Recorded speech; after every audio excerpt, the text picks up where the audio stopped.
Beyond Time, bab 985-986. Untuk melihat video selengkapnya, sahabat bisa kunjungi playlist yang telah Sabta Novel sediakan. Yuk mari, kita berimajinasi bersama dan masuk ke alur ceritanya.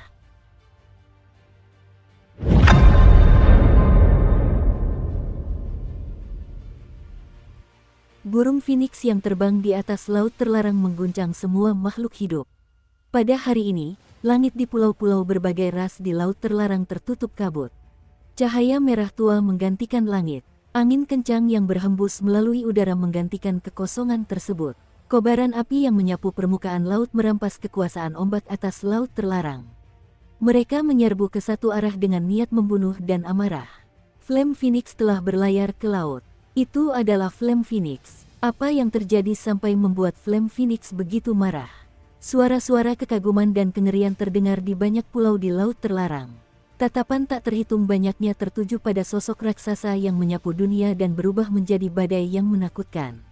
Berbagai macam spekulasi bermunculan. Namun, apapun itu, pada saat ini, hati berbagai ras di laut terlarang yang menyaksikan pemandangan ini tergerak. Oleh karena itu, mereka secara naluriah melihat ke arah badai. Di atas laut terlarang, tempat yang dulunya merupakan mayat terlarang, berdiri tanah suci kehidupan jahat yang berupa gunung kolosal. Sulit untuk melihat puncak gunung ketika seseorang mengangkat kepala, dan area yang ditempatinya bahkan lebih luas lagi. Dari kejauhan, tampak tak terhitung banyaknya rune misterius yang samar-samar terlihat di gunung itu. Rune-rune itu berenang dalam cahaya dan saling bertabrakan sepanjang waktu. Tergantung pada jumlah tabrakan antar rune, terdengar suara gemuruh dengan berbagai intensitas. Terkadang lembut, seolah bergumam, dan terkadang dahsyat, seperti kilat surgawi. Ini adalah barisan pelindung tanah suci kehidupan jahat. Barisan ini didirikan oleh Kaisar Agung tertinggi dari ras ini pada masa itu. Alasan mengapa tanah suci disebut tanah suci adalah karena keberadaan para Kaisar Agung. Dahulu kala, ketika penguasa kuno mistik Nether pergi, ras-ras yang memenuhi syarat untuk menggantikannya tentu saja adalah ras-ras yang memiliki Kaisar Agung. Namun, seiring berjalannya waktu dan terjadinya beberapa kecelakaan yang tidak diketahui, akhirnya beberapa Kaisar Agung meninggal dunia. Maka, muncullah Tanah Suci tingkat kuning. Setelah Kaisar Agung yang mendirikan Tanah Suci wafat dan tidak ada penerus baru, Kaisar Agung yang mewarisinya, jenis tanah suci ini adalah tingkat kuning. Situasinya sama di tanah suci kehidupan jahat. Namun, meskipun Kaisar Agung telah lama meninggal, susunan pelindung gunung yang ia bangun telah melindungi ras ini selama puluhan ribu tahun. Namun, seiring berjalannya waktu, tanpa pemulihan kekuatan Kaisar Agung, kekuatannya secara bertahap melemah. Kini, kekuatannya telah mencapai puncaknya. Namun, itu tetaplah sebuah kekuatan. Pada saat itu, ketika tanda formasi susunan bersinar, ribuan kilometer pasir es yang terbentuk dari es yang mencair di sekitarnya dan laut terlarang juga sedikit bergetar, seolah-olah mereka beresonansi dengan formasi susunan tersebut. Di area ini, perahu dan kapal tidak bisa masuk dan binatang laut tidak berani mendekat. Ia membentuk sebuah pulau pegunungan di laut terlarang, berdiri sebagai pulau pegunungan tersendiri. Selain itu, aura langit berbintang yang dipancarkan oleh gunung ini sangat kuno dan membawa kekuatan yang tak terjelaskan yang menyatu dengan kehampaan Wanggu, membentuk kabut putih di sekitarnya. Dengan gunung ini sebagai pusatnya, kabut menyebar ke segala arah. Dibandingkan dengan laut terlarang yang gelap gulita di sekitarnya, perbedaan warnanya sangat jelas. Oleh karena itu, selama periode ini, di hati ras-ras lain di pulau-pulau sekitarnya, tempat ini seperti negeri dongeng. Namun, hari ini, di luar negeri dongeng, angin iblis bertiup dan suara iblis menggema. Angin ini terbentuk dari kobaran api dan datang dari selatan. Saat muncul, langit diselimuti warna merah. Seolah-olah diwarnai darah, seolah-olah hari kiamat telah tiba. Kabut hitam yang membakar laut terlarang bergolak, seolah-olah iblis dan monster yang tak terhitung jumlahnya berjuang di dalamnya dan mengeluarkan gumaman aneh. Ini adalah bagian dari suara iblis tersebut. Bagian lainnya adalah deru angin. Pada saat itu, langit meraung, bumi bergemuruh, dan semua makhluk hidup meratap ke setongkuan. Bersama-sama, mereka membentuk raungan yang memekakkan telinga dan mengguncang bumi. Tanah suci kehidupan jahat adalah yang pertama kali menanggung dampaknya.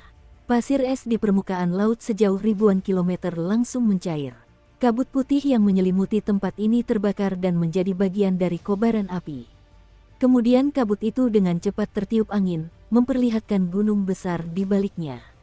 Warna merah tua sepenuhnya menyelimuti langit, api yang membara menyelimuti laut terlarang, dan suara badai serta lolongan menjadi keseluruhan area ini, berubah menjadi sosok besar yang menyerupai burung phoenix atau elang. Ia melesat menuju tanah suci kehidupan jahat. Saat mendekat, sosok menakutkan itu mengulurkan cakar-cakarnya yang besar dari balik awan hitam. Cakar-cakarnya membawa kilat yang tak terhitung jumlahnya saat ia mencengkeram gunung dengan ganas.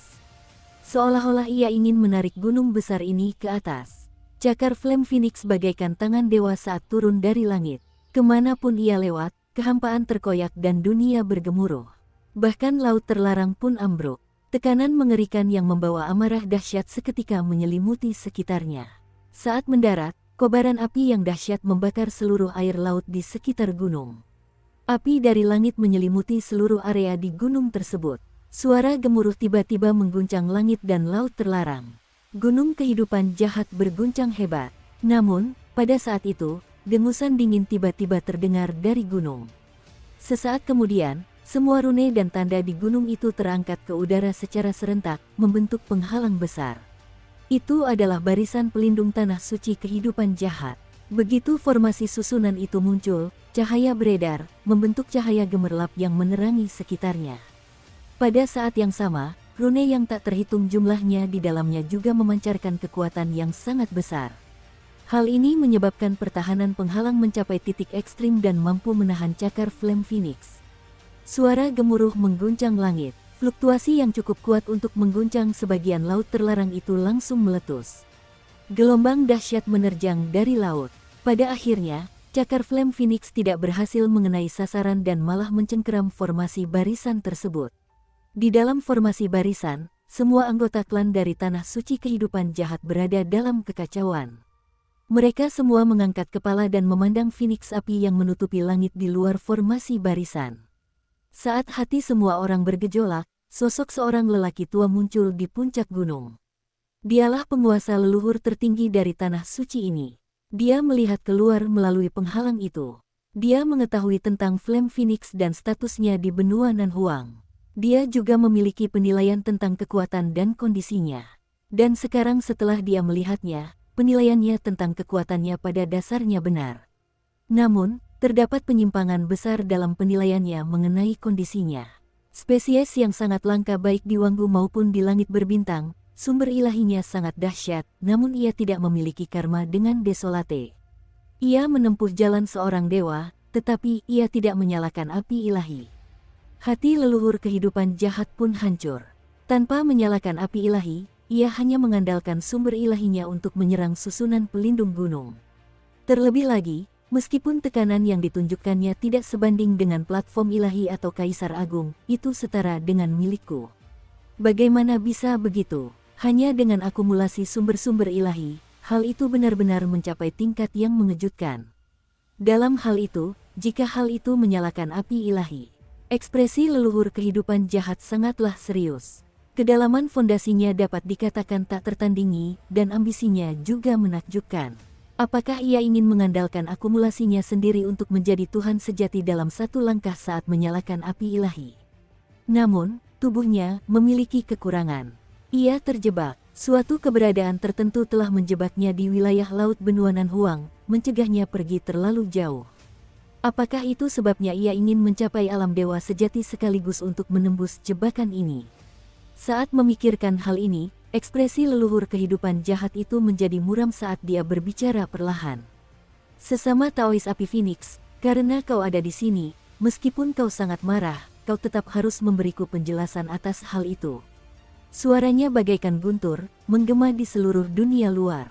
Serahkan Suking. Di luar formasi barisan, kobaran api membubung dari tubuh Flame Phoenix, yang menekan cakarnya ke formasi barisan, mengeluarkan suara yang mengguncang bumi.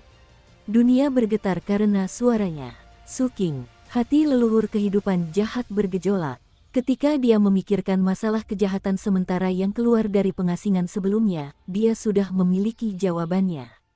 Hanya saja kejahatan sementara mewakili harapan masa depan tanah suci kehidupan jahat dan juga merupakan penjaga berikutnya dan satu-satunya dari ras yang telah dia fokuskan untuk dikembangkan. Kepentingannya melebihi semua anggota klan lainnya. Terutama mengingat luka lamanya sudah tak bisa disembuhkan dan ajalnya sudah dekat, dapat dikatakan bahwa meskipun semua anggota klannya telah tiada, selama pihak lain masih ada, ras tersebut secara alami akan terus berlanjut.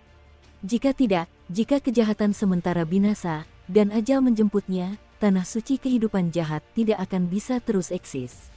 Ada banyak negeri suci lain yang mendambakan kehidupan jahat. Dalam catatan tanah suci, pemandangan tanah suci yang telah kehilangan penguasanya dalam puluhan ribu tahun terakhir, yang kemudian terpecah belah dan dilahap, dapat dilihat di mana-mana. Bukankah tanah suci Liaoxuan dulu seperti ini? Oleh karena itu, meskipun ia menghela napas dalam hati dan merasa bahwa masalah ini sangat merepotkan dan mengandung bahaya besar, ia tetap memilih untuk percaya bahwa Transient Evil bukanlah orang bodoh. Karena ia telah melakukan ini, tentu saja ini adalah keputusan yang diambil setelah mempertimbangkan pro dan kontra. Su King itu pasti punya sesuatu yang menurut Transient Evil layak dipertaruhkan demi nasib seluruh ras. Oleh karena itu, leluhur kehidupan jahat mengerutkan kening dan menunjukkan ekspresi terkejut. Apakah Su King yang kau bicarakan itu adalah penguasa wilayah gelombang suci dan roh hitam? Sambil berbicara, ia mengeluarkan selembar batu giok dan meremasnya perlahan. Seketika, banyak gambar muncul di atasnya. Semua informasi ini dikumpulkan oleh tanah suci kehidupan jahat. Salah satu tokohnya tak lain adalah Su King. Dukung terus channel YouTube Sabta Novel. Sesama Taois Flame Phoenix, Anda sedang membicarakan manusia ini, kan? Saya belum pernah melihat orang ini sebelumnya. Setelah itu, dia menoleh dan menatap para anggota klan tanah suci itu, sambil bertanya dengan tenang. Apakah kamu pernah melihatnya sebelumnya? Para anggota klan menggelengkan kepala mereka. Jadi, saudara seperjuangan Taois Api Phoenix, pernahkah Anda mempertimbangkan bahwa Anda mungkin menargetkan arah yang salah dan hanya melakukan intimidasi tanpa alasan? Leluhur kehidupan jahat memandang Phoenix Api dengan tenang. Namun, begitu dia selesai berbicara, niat membunuh terpancar dari mata Phoenix Api di luar formasi barisan. Ia mengepakkan sayapnya dan tubuhnya yang besar melesat ke langit. Dalam sekejap, benda itu tiba tinggi di langit lalu menukik ke arah gunung seperti meteor yang menyala. Kecepatannya tidak melambat sama sekali. Kemanapun ia lewat, kehampaan hancur dan dunia bergetar. Air laut mendidih dan aura mengerikan turun. Kobaran api di sekitarnya meledak dengan hebat. Pemandangan ini membuat hati leluhur kehidupan jahat di dalam penghalang itu merasa cemas. Kilatan tajam muncul di matanya dan dia hendak meningkatkan kekuatan formasi susunan untuk menghadapi serangan berikutnya dari Phoenix Api. Namun, pada saat ini, dunia bergemuruh. Sebuah susunan teleportasi raksasa benar-benar menerobos kehampaan di sini dan muncul dengan kuat di udara. Aura dari wilayah persembahan bulan meledak dengan dahsyat dari susunan teleportasi yang luas ini. Saat aura menyebar dan memberi tekanan pada sekitarnya, sebuah suara dingin bergema di udara seperti energi pedang. Lalu kenapa kalau kami menindasmu? Entah kita telah menargetkan dengan benar atau tidak, kita akan membuat penilaian kita sendiri. Saat suara itu terdengar, Waltnin dari wilayah persembahan bulan berjalan keluar dari formasi barisan. Dia jelas hanya berada di alam pengumpulan jiwa, tetapi pada saat ini, dia menunjukkan ketajaman yang dapat mengancam seorang penguasa. Di belakangnya, sang pewaris, putri ketiga, putri kelima, dan putri kedelapan tua berjalan keluar satu demi satu. Aura mereka meningkat dan kekuatan otoritas mereka meledak jauh lebih dahsyat dari sebelumnya. Anak-anak Li Zihua telah memperoleh wewenang di alam akumulasi jiwa. Saat itu, bahkan mistik Nether memuji mereka sebagai orang-orang pilihan surga yang agung. Setelah disiksa oleh Dewi Merah, mereka tidak akan pernah lagi patuh setelah mendapatkan kembali kebebasan mereka. Saat ini, mereka ada di sini. Setelah menerima kabar dari Erniu dan mengetahui bahwa sesuatu telah terjadi pada Su King, mereka segera bergegas ke sana. Pada saat yang sama, mereka juga membawa aula pemberontak bulan, harta karun tertinggi Li Zihua saat itu. Yang lebih mencengangkan lagi adalah jika Su King atau Erniu ada di sini, mereka dapat dengan jelas merasakan bahwa tubuh mereka memancarkan aura Li Zihua. Pada saat yang sama, di belakang mereka, Ling'er juga melangkah maju dengan cemas dan menatap tajam ke arah tanah suci itu. Melihat ini, sosok Flame Phoenix yang sedang menyelam berhenti. Ini karena begitu persembahan bulan muncul, susunan teleportasi yang sangat besar muncul satu demi satu. Niat membunuh para kultivator yang tak terhitung jumlahnya bangkit dan berkumpul, membentuk aura jahat yang mengejutkan saat mereka berbaris dari formasi susunan. Itulah pasukan dari wilayah besar gelombang suci. Mereka datang ke sini untuk menyelamatkan tuan mereka. Ada juga banyak sekali pendeta langit hitam berjubah ungu. Mereka semua memiliki totem bulan ungu di dahi mereka. Mereka datang dari kuil bulan ungu dan berada di sini untuk bertarung demi dewa ungu. Setelah itu, ketika pikiran orang-orang dari tanah suci kehidupan jahat bergemuruh dan hati leluhur kehidupan jahat bergolak, susunan teleportasi yang lebih megah bersinar di atas tanah suci tersebut. Sebuah kekuatan keberuntungan yang mengerikan meletus dari formasi susunan tersebut. Saat menyapu ke segala arah, pasukan kultivator yang tak terbatas keluar dengan niat membunuh yang mengejutkan. Di barisan depan ada Raja Zhenyan. Ini belum berakhir. Hal ini terjadi karena aura para dewa mendekat dari waktu.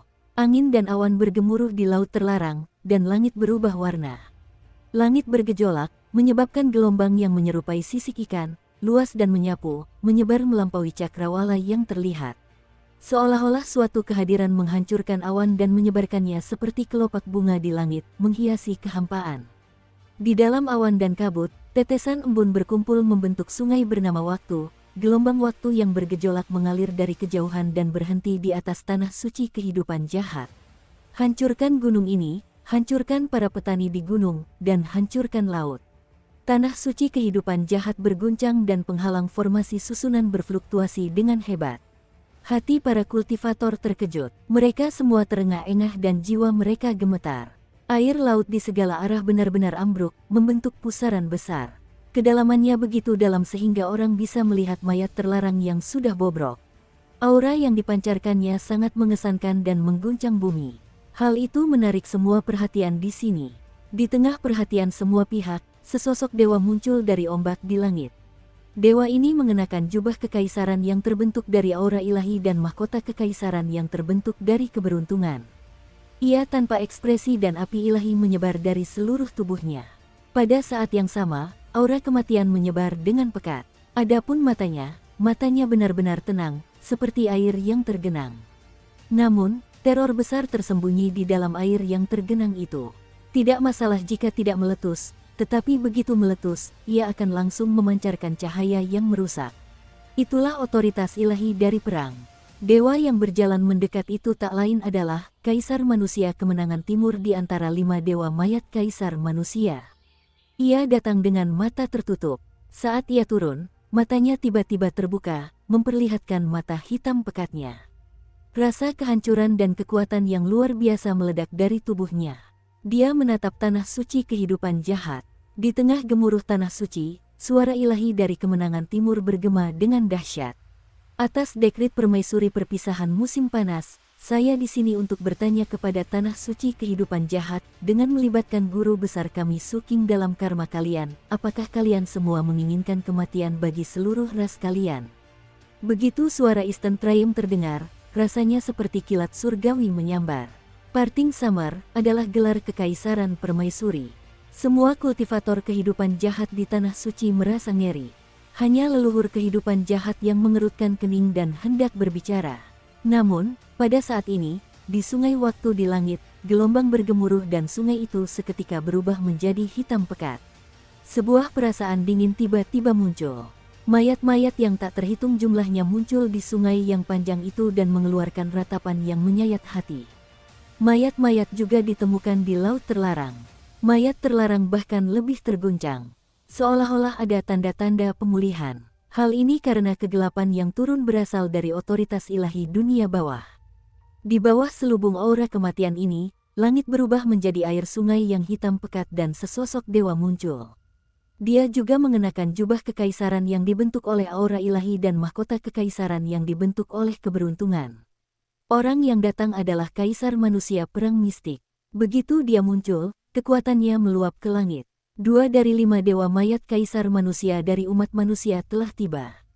Pada saat itu, para anggota klan dari Tanah Suci Kehidupan Jahat tak kuasa menahan rasa gemetar. Bahkan hati leluhur kehidupan jahat itu pun terasa berat. Pandangannya tertuju keluar formasi barisan. Di sebelah timur barisan pertahanan gunung, terdapat pasukan yang tak terhitung jumlahnya dari Kabupaten Fenghai. Mereka berjaga-jaga, seolah-olah mereka bisa menyerang dan menghancurkan semuanya dalam sekejap. Di selatan berdiri Raja Zhenyan. Niat membunuh meningkat dan pasukan manusia di belakangnya memancarkan aura pembunuh yang mengerikan. Wilayah persembahan bulan terletak di utara. Auranya tajam dan menandakan pembunuhan tanpa akhir. Di sebelah barat, kekuatan kedua dewa itu menyelimuti daerah tersebut dan mengguncang laut. Di atasnya terdapat Phoenix api. Meskipun telah berhenti menukik, saat ia membentangkan sayapnya, kekuatannya mengejutkan 9 langit. Niat membunuh tanpa henti menekan tanah suci kehidupan jahat dari segala arah. Mereka semua datang ke sini untuk Suking. Desahan dalam benak leluhur kehidupan jahat menjadi semakin intens. Namun, kedatangan terus berlanjut. Langit terbelah pada saat itu. Sesosok raksasa yang panjangnya ratusan ribu kaki melesat menembus langit dan tertawa jahat ke arah tanah suci kehidupan jahat di bawahnya. Setelah itu, ia bergeser ke samping, memperlihatkan dunia di baliknya. Gunung suci dari 3 dewa bulan api muncul di celah tersebut. Meskipun ada keretakan di antara mereka, aura para dewa tetap menyebar dengan lebih menakjubkan pada saat ini. Sebuah suara dingin terdengar dari seorang dewa dan mengikuti celah di langit, mendarat di laut terlarang. Siapapun yang berani menyentuh surga mistik agung ras saya adalah musuh surga mistik bulan api saya. Begitu kata-kata itu terucap, gelombang laut terlarang pun ikut terpengaruh. Gelombang mengalir perlahan dan tekanan hebat turun dari celah tersebut, menyebabkan formasi susunan tanah suci kehidupan jahat bergetar lebih hebat lagi. Ekspresi leluhur kehidupan jahat sangat muram. Dia tentu saja mengetahui tentang surga mistik bulan api dan memahami betapa menakutkannya ketiga dewa tanpa celah itu. Apa yang terjadi hari ini mengubah pemahamannya tentang Suking, dari sekadar informasi menjadi pengalaman pribadi. Suking memiliki arti penting yang besar di wilayah Timur Wanggu. Kejahatan sementara menyentuh seseorang yang tidak bisa disentuh. Leluhur kehidupan jahat menyadari semuanya. Hanya saja, begitu dia mengakui apa yang terjadi hari ini, terlepas dari apakah Suking hidup atau mati, kejahatan sementara pasti akan mati. Dukung terus channel YouTube Sabta Novel. Seandainya kejahatan sementara belum maju ke alam penguasa, masalah ini akan sederhana. Dia pasti akan menemukan pelakunya dan berusaha sebaik mungkin untuk menyelesaikannya. Bahkan jika pihak lain dieksekusi, itu tidak akan berarti apa-apa dibandingkan dengan ras tersebut. Namun, saat kejahatan sementara naik ke alam penguasa, makna keberadaannya adalah makna keberadaan ras tersebut. Saat memikirkan hal ini, leluhur kehidupan jahat menghela napas lagi. Dia tahu bahwa mustahil baginya untuk mengatakan yang sebenarnya.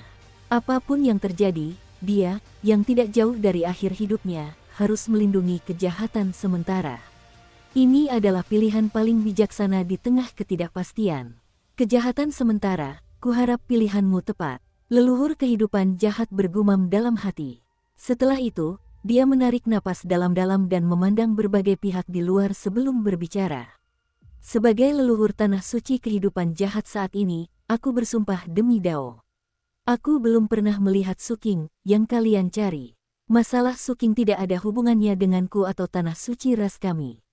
Ras saya. Suara Evil Life bergema, tetapi sebelum dia selesai berbicara, ekspresinya tiba-tiba berubah drastis. Dia mundur dan basis kultivasinya meledak dengan seluruh kekuatannya. Sebelumnya, ketika Flame Phoenix tiba, dia tampak murung. Ketika persembahan bulan tiba, ekspresinya tampak muram. Kemunculan Kabupaten Fenghai dan pasukan manusia membuat hatinya mencekam. Kemunculan kedua dewa umat manusia itu menimbulkan masalah baginya. Kemunculan Flame Moon membuatnya merasa waspada. Namun, kali ini, dia merasa ngeri. Hampir seketika setelah dia mundur, sebuah tangan wanita muncul begitu saja di luar formasi barisan tanah suci dan dengan lembut menekan ke bawah. Dengan dorongan ini, formasi barisan yang melindungi tanah suci tiba-tiba bergemuruh, mengeluarkan suara yang memekakkan telinga. Pada saat yang sama, seluruh formasi barisan itu bergema dengan suara kehancuran. Retakan menyebar ke segala arah dengan telapak tangan sebagai pusatnya. Dalam sekejap, formasi susunan ini seperti jaring laba-laba di ambang kehancuran. Saat gunung tanah suci itu bergoyang dan sejumlah besar energi spiritual mengalir masuk, ia berusaha memperbaikinya. Namun, tangan itu seolah menekan dan mengisolasi segalanya. Ia mengandung kemauan yang mendominasi saat ia tanpa ampun menekan ke dalam. Pada saat itu juga, seolah-olah dunia telah runtuh. Penghalang formasi susunan di sekitar tanah suci kehidupan jahat telah melindungi ras ini selama bertahun-tahun dan membutuhkan setidaknya seorang kaisar agung tingkat puncak untuk menembusnya.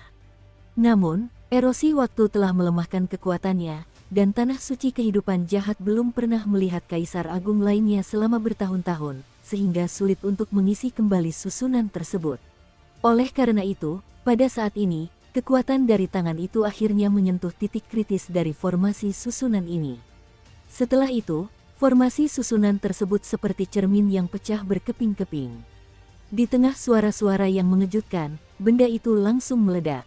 Bangunan itu hancur dan runtuh. Fragmen formasi susunan yang tak terhitung jumlahnya berubah menjadi badai yang menyapu menuju tanah suci dengan tekanan dan kecepatan yang mengerikan. Ekspresi leluhur kehidupan jahat berubah drastis saat dia mundur. Pada saat yang sama, dia sudah mengangkat tangannya. Dengan ledakan basis kultivasinya, dia mengerahkan seluruh kekuatannya untuk memblokirnya. Untuk beberapa saat, terdengar suara gemuruh yang tak berujung. Pada akhirnya, meskipun ia nyaris berhasil menahan badai, itu hanya sebagian saja. 30% dari fragmen formasi susunan tersebut mendarat di tanah suci. Gunung di tanah suci itu bergetar dan retakan yang tak terhitung jumlahnya langsung muncul. Hal ini terutama terjadi pada puncak gunung, yang langsung lenyap. Adapun para kultivator kehidupan jahat, banyak dari mereka bahkan tidak sempat bereaksi sebelum tubuh mereka berubah menjadi abu diterjang badai. Barulah pada saat itulah pemilik tangan tersebut perlahan-lahan menampakkan sosoknya. Begitu mereka muncul, terlepas dari apakah itu Feng Hai, gelombang suci, persembahan bulan, atau Phoenix api, semuanya menundukkan kepala. Salam, Permaisuri. Orang yang datang tak lain adalah permaisuri manusia, Parting Summer. Itu bukanlah tubuh utamanya, melainkan proyeksi. Namun demikian, kekuatan mimbar ilahi masih cukup untuk mengguncang segala sesuatu di sini. Sosoknya yang tinggi dan tegap bagaikan gunung. Keberuntungan mengelilinginya dan ia bersinar terang. Ia berdiri di luar formasi susunan yang runtuh dan memandang gunung tanah suci kehidupan jahat yang rusak serta leluhur kehidupan jahat berwajah pucat sambil berbicara dengan tenang. Su Qing memang tidak ada di sini dan kau tidak ada hubungannya dengannya. Namun, masih ada satu penguasa lagi dari rasmu. Karena kalian sudah menyerah untuk bekerja sama, tanah suci kehidupan jahat akan disegel untuk sementara waktu. Jika Su Qing mati, ras kalian akan terkubur bersamanya. Dengan 3 kalimat, kekuatan penyegelan dari platform ilahi turun dengan dahsyat, menyelimuti tanah suci kehidupan jahat dan menimpa semua anggota klan mereka, menjadi belenggu. Bahkan leluhur itu pun tidak terkecuali. Setelah belenggu melilit tubuh mereka, tekanan berat menyebabkan semua anggota ras kehidupan jahat berlutut. Banyak dari mereka memuntahkan darah dan tubuh mereka menunjukkan tanda-tanda akan roboh. Adapun leluhurnya itu, dia mencoba tetapi tidak bisa menahan godaan segel ini. Pada akhirnya, dia menundukkan kepalanya. Hanya permaisuri yang berdiri di dunia dan menatap kedalaman laut terlarang sebelum memandang ke arah benua Nan Huang. Beberapa saat kemudian, ia tampak sedang berpikir keras. Ia mengalihkan pandangannya dan berbicara dengan tenang. Segel Wanggu Timur, teleportasi dan pergerakan antar wilayah tidak akan diizinkan. Kirimkan dekrit umat manusia kepada semua kekuatan di Wanggu Timur. Siapapun yang menemukan guru besar ras saya, Su Qing, akan dianugerahi kesempatan api ilahi. Langit, bumi, sungai, tumbuh-tumbuhan, semua makhluk hidup, dao surgawi, dan para dewa, dengarkan perintahku. Suara permaisuri terdengar oleh makhluk hidup dan entitas yang tak terhitung jumlahnya di seluruh wilayah Timur Wanggu, termasuk Laut Terlarang. Hati mereka semua bergemuruh dan bergolak hebat. Makhluk-makhluk ilahi yang tak terhitung jumlahnya menjadi bersemangat. Sejumlah besar ras asing merasakan gelombang besar di hati mereka dan keserakahan meningkat. Segera setelah itu, kata-kata yang menyebabkan hati semua makhluk di Wanggu Timur bergejolak hebat kembali menyebar ke segala arah dari arah bulan api. Sebarkan dekrit bulan api ke Wanggu Timur. Semua makhluk hidup, dengarkan. Para dewa telah mengeluarkan perintah dan semua makhluk hidup harus mematuhinya. Mereka yang menemukan surga mistik agung Rasaya, Suking, akan dianugerahi kesempatan api ilahi. Ketetapan umat manusia, ketetapan bulan api. Tumpang tindihnya kedua ketetapan ini menjadikannya kehendak tertinggi Wanggu Timur. Sekarang, seolah-olah sebuah meteorit jatuh ke laut, menimbulkan gelombang tak berujung, berubah menjadi tsunami, badai, dan meletus di setiap area di bagian timur Wanggu. Ini adalah sesuatu yang belum pernah terjadi selama bertahun-tahun di bagian timur Wanggu. Semua orang menjadi gila karena api suci itu dan mulai mencari Suking. Hal ini terutama berlaku bagi makhluk-makhluk ilahi tersebut. Mereka bahkan lebih gelisah dari sebelumnya. Para dewa pun tidak terkecuali. Hal ini karena kesempatan api ilahi tidak hanya merujuk pada penyalaan tetapi juga mencakup pengembangan api. Pada saat ini, di Laut Terlarang, kejahatan sementara, yang telah menghapus semua jejak dirinya dan bahkan berubah menjadi wujud manusia, dengan hati-hati bergerak maju. Sarkoma di bahunya juga diubah olehnya, berubah menjadi pedang besar yang tampak berada di punggungnya. Nak, meskipun pagoda tempatmu berada ini sangat agung, beberapa hal memang sudah ditakdirkan. Saat ia bergerak maju, Transient Evil dengan tenang menyuarakan isi hatinya. Di dalam pagoda yang rusak di antara pedang besar itu, Suking memejamkan mata dan terus bermeditasi.